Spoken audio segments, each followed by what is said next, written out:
Republicans are shining a spotlight on the reckless taxing and spending spree that Washington Democrats are riding behind closed doors. The radical left is pushing in all their chips. They want to use this terrible but temporary pandemic as a Trojan horse for permanent socialism. And President Biden, who ran as a unifying moderate, is either powerless to stop them or does not wish to. An avalanche of crushing tax hikes that would hurt families and help China. A government power grab over more of America's health care decisions, child care choices, family finances, and daily lives. Trillions upon trillions more in government spending when families are already facing inflation. None of this, of course, will get a single Republican vote in either chamber. Democrats have not even consulted us. They haven't tried to earn our votes. From the start, they plan to use a party line fast-track process to ram through the Senate this version of their vision of America.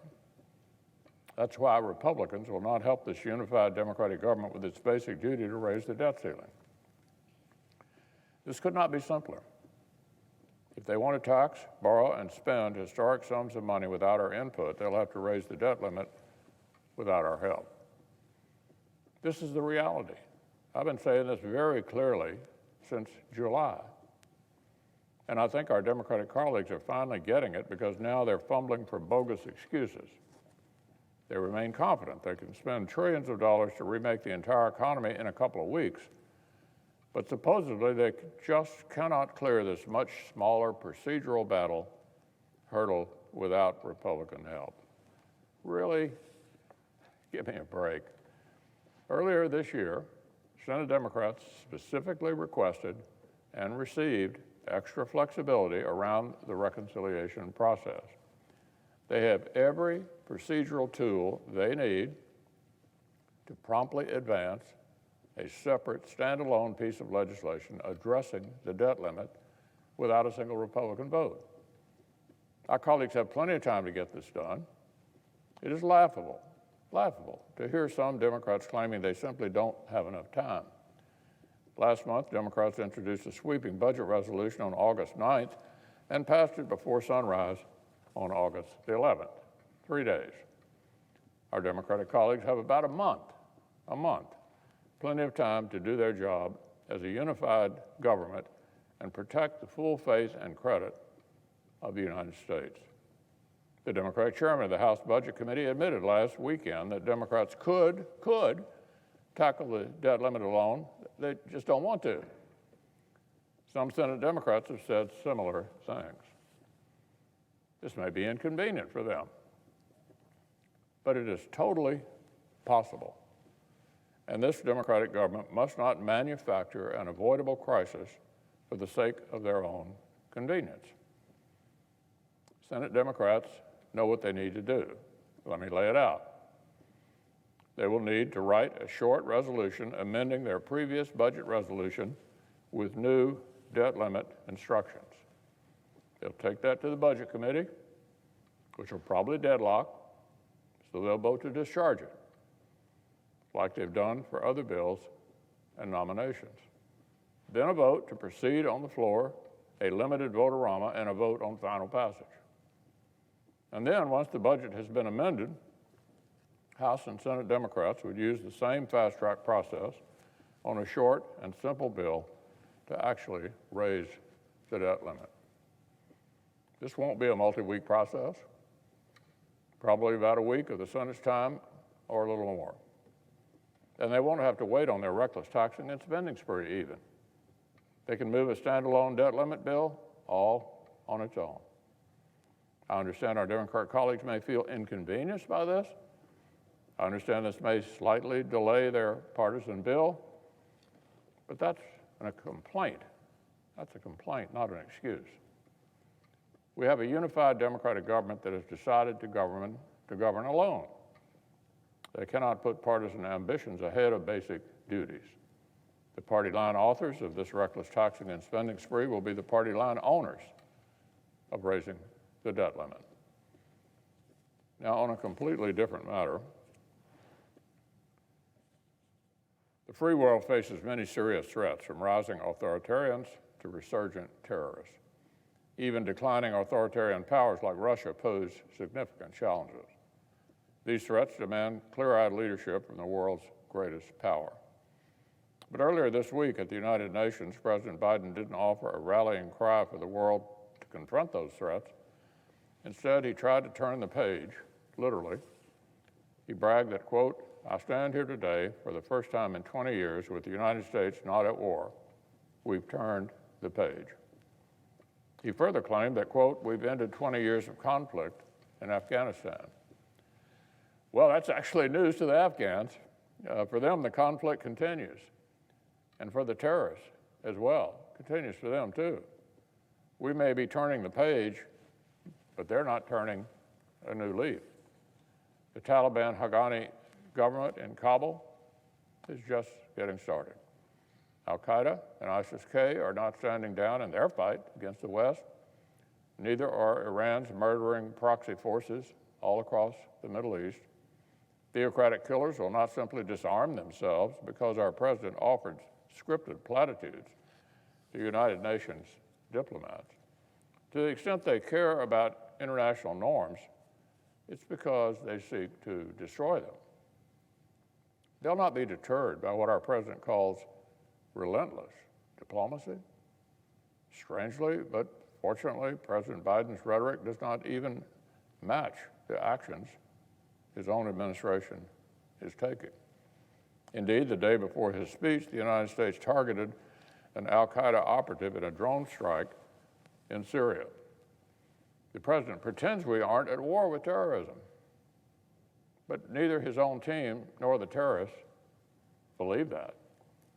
Our unilateral retreat from Afghanistan did not magically usher in a truce with terrorists. It just left them as much less able to monitor, left us, actually, as much less able to monitor and combat them. The consequence of President Biden's slogan-driven policy is not that America's war is over. It's that America now has to fight with one hand tied behind our back. Back in April, the president's own CIA director warned this body, us, that after retreating, quote, "our ability to collect and act on threats will diminish." That is simply a fact, he said. In June, the Secretary of Defense told us that al-Qaeda could reestablish a safe haven and directly threaten our homeland within 2 years. This is back when the administration still assumed we'd have responsible partners in charge in Afghanistan. Even then, the Secretary said that al-Qaeda would reestablish a safe haven and threaten our homeland within 2 years. Certainly that timeline has now moved significantly up. So the question is, where do we go from here? What's next? The first step is to get some answers and create some accountability. As I've said before, the administration must answer some tough questions about both past failures and future plans. Secretary Austin needs to explain why he supported a policy that, by his own admission, would allow al-Qaeda to reestablish a safe haven. And we need an updated assessment of the threat we face now that terrorists, rather than our partners, control Afghanistan. Oh, but that's just the start. America must reestablish the credible, relentless threat we once posed to terrorists in Afghanistan and beyond. The Taliban's shameful reclamation of Kabul has emboldened America's enemies all around the world. We cannot let them bank a propaganda victory. We must recapture the initiative. We can't retake the initiative with empty talk. This will take arrests, and it will take strikes, visible demonstrations of our resolve. We must also repair our credibility with our allies and partners. America's resolve to lead the war on terror fight must be undoubted. This is a collective effort that will take support and contributions from partners all around the world. deeper intelligence sharing, joint efforts to prevent extremists from traveling to safe havens in the first place, a willingness to repatriate and prosecute their citizens when they go abroad to conduct terrorism.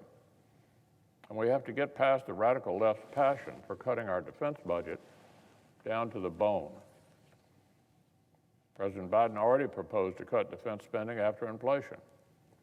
I understand some House Democrats want to impose even further cuts from that number. Just this week, to appease a vocal fringe on the far left, House Democratic leadership left defensive assistance for our ally Israel and their Iron Dome on the cutting room floor. A few far-left radicals get veto power over purely defensive assistance for Israel. This is madness. So are the left's efforts to cut back the authorities that our military and intelligence professionals use to protect our homeland. So, is the continued talk about emptying Guantanamo Bay? Talk about that. For goodness sake, we just saw 4 of the 5 terrorists that President Obama sprung from Gitmo take up senior positions in the Taliban government. Formerly in Gitmo, now helping to run the government in Afghanistan. What a combined legacy. The Obama-Biden administration let those terrorists out of prison, and the Biden-Harris administration let them retake an entire country.